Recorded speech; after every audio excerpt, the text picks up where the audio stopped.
ngasi ki video sidi miyam ne hek tabada angakpa pokpa wari amani. North Korea hariba country asida karigidamakta misam praja singna Nokpa Yadriba amadi makhon thokna kappa Yadriba Karigino haiba asigi tongan ba athing mathamliba asigi kari maramgino haiba adu mayak singna khangbiragani. North Korea gi dictator Kim Jong Un gi mahaki mapabung lekhidabagi sahi khudingi oina laibak sinba thungna mahaki sahi gi kumol lakpa matamda awaba phongdoknai. Masi numit tarani dagi taraga mathoini phawbagi hariba numit asigi manungda lepak aduda leiriba praja khudimakna mahaki mapagi sahi gi kumol lakpa matamda awaba phongdokpa oina tengtha nawkhol oina leibak aduda leiriba misam praja khudimak kapkadabani haibagi leibak asigi akanba hukum leiri.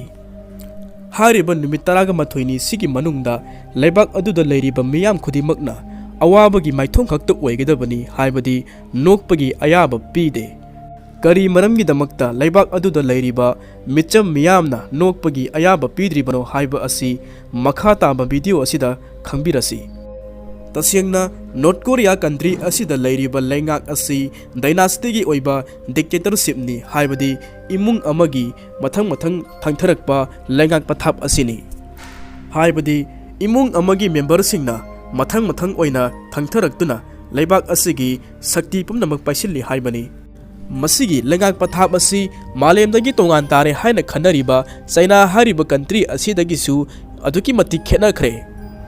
Haibadi China su North Korea su dictatorship gi oiba lengak singni adubu ani asigi marakta khenaba asi khangminasi. China gi dictator gi mangong asina party amana lengak pa ani kanagumba miyoi amana haibadi party amagi member oiba taragadi leibak adugi achouba phamnaiba ama oiba yai.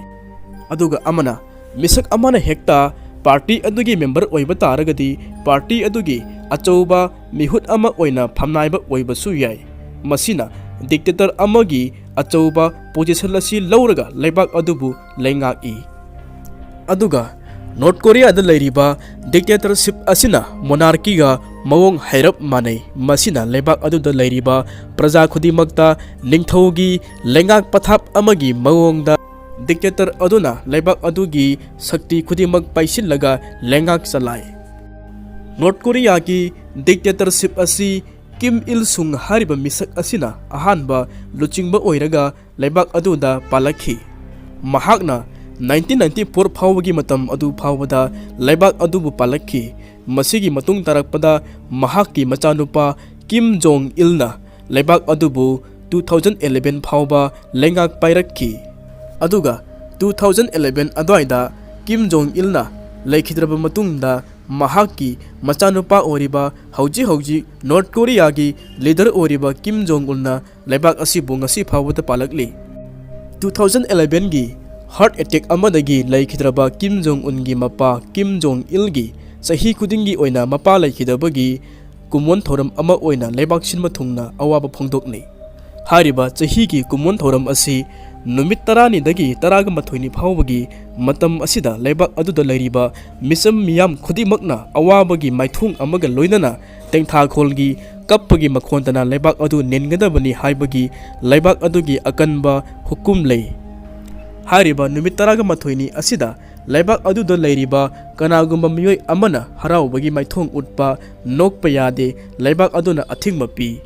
Karigumba masigi niyom sing asi indaba taragadi leibak wayangi oiba akanba chairak pigani. Aduga leibak asida nokpa khak thingmagi mathakta tongan ba athingba kaya amasu leiri. Masigi manung channa leibak aduda leiriba miyam khudimakna numit taraga mathoini asigi manungda yu thakpasu yade. Aduga numit taraga mathoini asigi manungda leibak aduda leiriba miyam khudingmakna harau tayambagi oiba nungaibagi oiba thoram amata pangthokpa yade. Haibadi masigi manung channa luhong khongdongba party na singba amata tawba yade. Kanagumba misak amagi Kim Jong Un gi mapagi kumon gi thoram manung haibadi numit taraga mathoini asigi manungda oiba taragadi birthday gi thoram amata pangthokpagi ayaba pide.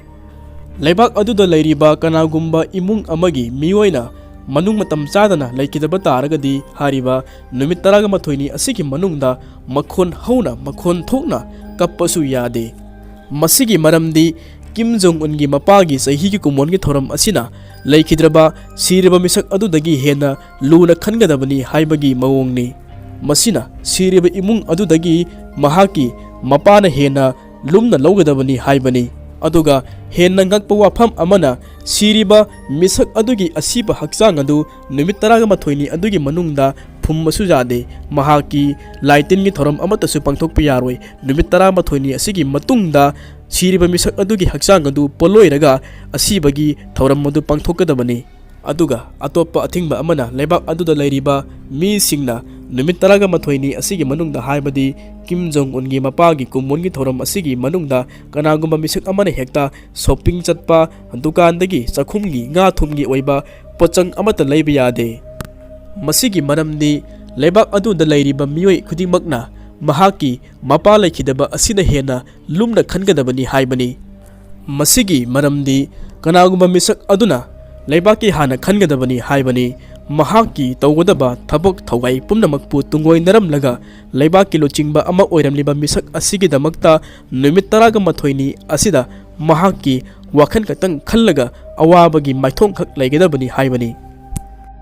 Aduga numit 12 asigi manungda leiriba kumongi thoramsing asida leibak aduda leiriba lanmi khudingmakna ngamkhai ngaknaga leibak adugi saktibu uthoi. Leibaki khallu mahaki mapagi damakta khallu haibagi achetpa phirep amani.